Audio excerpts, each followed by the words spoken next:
Media మిత్రులందరూ కూడా ధన్యవాదాలు. లేట్ అయింది, మరొకసారి లేట్ అయినందుకు. మనిషి ఆలోచన ఎలా ఉంటుందంటే,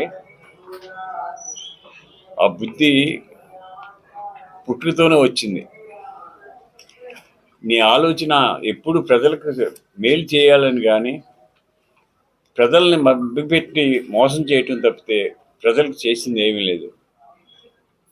2019 నుంచి 24 వరకు నీ పరిపాలన ఎంత నీచాతి నీచంగా పరిపాలించావంటే, సొంత చిన్నాన్నని మర్డర్ చేయించావు, అమ్మని పంపేసావు, చెల్లిని పంపేసావు. ఇంక ఎవరితో నీవు సఖ్యత ఉంటుంది? నువ్వు ఎవరికి నువ్వు సొంత తోబుట్టుకే ఒక ఎకరం రాయలేనోడు దేశానికి సేవ చేస్తాడా? అసలు మనం ఎలా నమ్మాలి?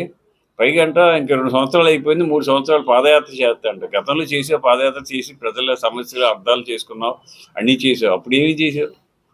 అర్థం చేసుకుని నువ్వు చేసింది ఏంటి? నువ్వు మద్యం మాఫియా.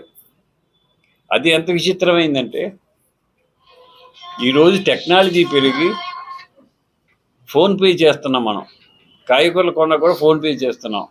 ₹1 ఎవరికైనా ఇస్తే ఫోన్పే చేస్తున్నాం. సారా తాగటానికి మాత్రం ఫోన్పే కూడా కుదరదు, అంత క్యాష్ ఇవ్వాలి. ఆ క్యాష్ నెంబర్ 2 కింద ఆయన అకౌంట్కి వెళ్ళిపోవాలి. బేవార్లు ఈరోజు ₹4,00,000 మందు అమ్మిందంటే దాంట్లో ₹1,00,000 మందు, కన్నా 3 లక్షలు ఇది దొంగ సారా. కోట్లాది రూపాయలు దోసావు. ఇసుక మాఫియా ఎంత దారుణం చేసావంటే మనందరికీ తెలుసు. ఇసుక mafia, liquor mafia, real estate mafia. తన ప్రభుత్వం అధికారంలోకి వచ్చిన తర్వాత పేదవారికి ఇల్లు ఇవ్వాలని కొన్ని భూములు సేకరించారు.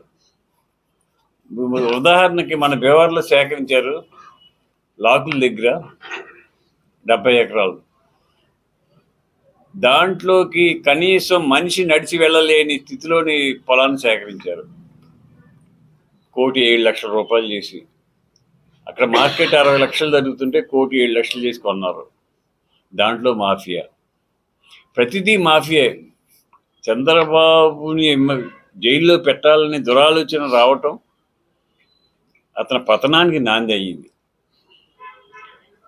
ఈ దేశం కోసం ఎన్నో కష్టాలు పడి 40 సంవత్సరాల సుదీర్ఘ రాజకీయ చరిత్ర ఉండి, సంబంధం లేకుండా, ఏ దాంట్లోనూ సంబంధం లేకుండా నువ్వు తీసుకెళ్ళి జైల్లో వేసావు. దాని ప్రతిఫలం నీకు ఏంటంటే 11 సీట్లు. గన్నాట్ల కంటే ముఖ్యమైనది ఏంటంటే మన కలియుగ దైవం. మీ అందరికీ నేను ఒక్కటే చెప్తున్నా, మనస్ఫూర్తిగా వెంకటేశ్వర స్వామికి దండం పెట్టుకుంటే ఆయన తప్పకుండా మన కోరిన కోరికలు తీర్చే గొప్ప స్వామి వెంకటేశ్వర స్వామి, కలియుగ దైవం. మన దేశంలోనే కాక ఇతర దేశాల్లో కూడా స్వామిని పూజిస్తారు. అంత పవిత్రమైన దేవాలయాన్ని అపవిత్రం చేసిన నీచాతి నీచుడు జగన్మోహన్ రెడ్డి. దేవుడికి ప్రసాదం కల్తీ అనేది చరిత్రలలో ఇంతవరకు భారతదేశం పుట్టిన తర్వాత ఏ ఒక్కడూ కూడా కల్తీ అనేది ఎరగరు. దేవుడి ప్రసాదంలో ఇంట్లో వండుకున్న ప్రసాదం కూడా పవిత్రంగా దేవుడి దగ్గర పెట్టి దాన్ని కళ్ళకు అద్దుకుని భుజింతాం. అంత పవిత్రమైన లడ్డూని నువ్వు కల్తీ చేయించడానికి సాహసపడ్డావంటే నీ నీచ ప్రవృత్తి ఎలా ఉందో అర్థమవుతుంది. ముఖ్యంగా అసలు నెయ్యే లేకుండా, డైరీ లేకుండా వాటి సప్లై చేస్తే నువ్వు తీసుకున్నావు. 230 కోట్లు మోసం జరిగింది. దాంట్లో అసలు నెయ్యి లేదు, కొవ్వు ఇతర పదార్థాలు కలిపి నువ్వు చేసి అది ప్రజలకి అందించావంటే ఎంత అంటే, నీ లాభం కోసం, నీ సంపాదన కోసం ఎటువంటి నీచమైన పని చేయటానికి నువ్వు సిద్ధంగా ఉన్నావు.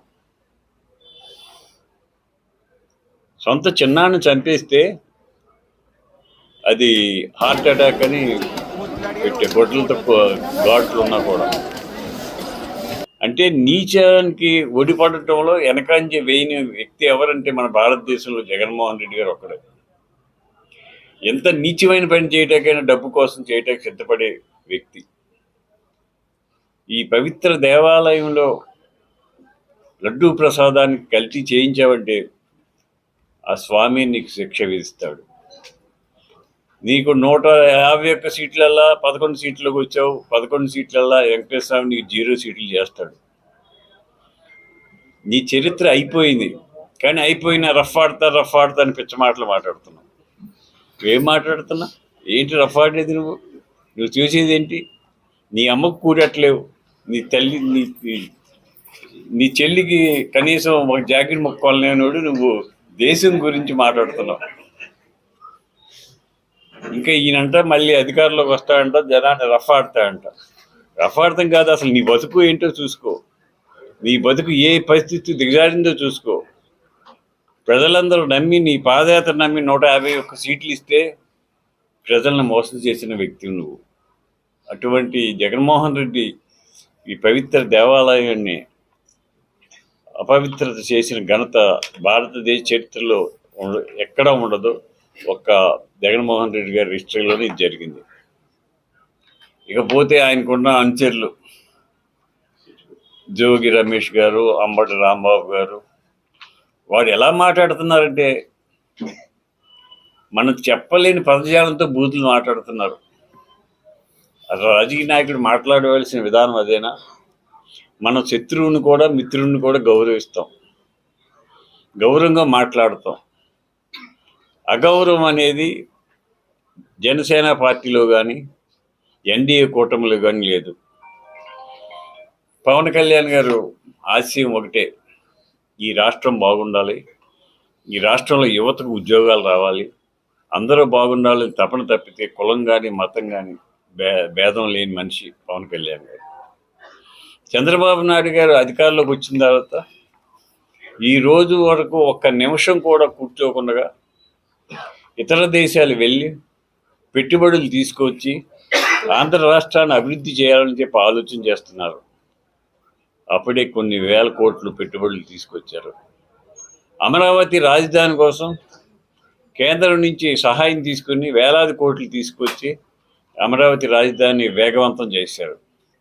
ఆగిపోయిన పోలవరాన్ని మళ్ళీ తీసుకువచ్చి సంవత్సర కాలంలో పూర్తి చేయడానికి ఆలోచన చేస్తున్నారు. అభివృద్ధి అంటే అది. నువ్వు చేసే అభివృద్ధి ఏంటయ్యా అంటే రఫ్ ఆడతా అంట. అది అభివృద్ధి. ఎక్కడైనా దేవతా గుడి దగ్గర కూడా దేవత ఎదురుండా ఏటనేయరు, పక్కన తీసుకెళ్ళి ఏటేస్తారు. ఒక గొర్రెపోతుని నరికి ఆ రక్తంతో రఫ్ ఆడతా అనే జనం కూడా ఉన్నారంటే నీ బతుకు ఎంత నీచమైన బతుకో ఒక్కసారి ఆలోచన చేసుకో. నీతిగా, నిజాయితీగా, న్యాయంగా ఎన్డీఏ కూటమి పరిపాలిస్తుంది. ఏ ఒక్కరికి ఇబ్బంది లేదు. నాశనం అయిపోయిన భారత రాష్ట్రంలోని ఆంధ్రప్రదేశ్ని మళ్ళీ గాడిని పెట్టడానికి పవన్ కళ్యాణ్ గారు, చంద్రబాబు నాయుడు గారు, లోకేష్ గారు, నరేంద్ర మోడీ గారి సహకారంతో బ్రహ్మాండంగా అభివృద్ధిలో తీసుకురావడానికి ఆలోచన చేస్తున్నాం. ఈ 45 సంవత్సరాల అనుభవంలో చంద్రబాబు ఎప్పుడైనా ఎవరినైనా ఏరా అనే మాట కూడా అనలేదని. ఏవండి ఎవరితో మాట్లాడినా నువ్వు అధికారంలోకి వచ్చిన తర్వాత అందరినీ బూతు మాటలు, రౌడీయిజం, గోండాయిజం, కక్షలు, కారణ్యాలు, పగలు, ద్వేషాలు తప్పితే అభివృద్ధి అనేది లేదు. గత 5 సంవత్సరాల్లో మన నియోజకవర్గం తీసుకుంటే ఎక్కడ ₹1 ఖర్చు పెట్టాల. జలజీవన్ మిషన్ కింద కోట్లాది రూపాయలు కేంద్రం నుంచి వస్తే 40% నువ్వు ఇవ్వక ఆ నిధులను కొలబట్టి వెనక్కి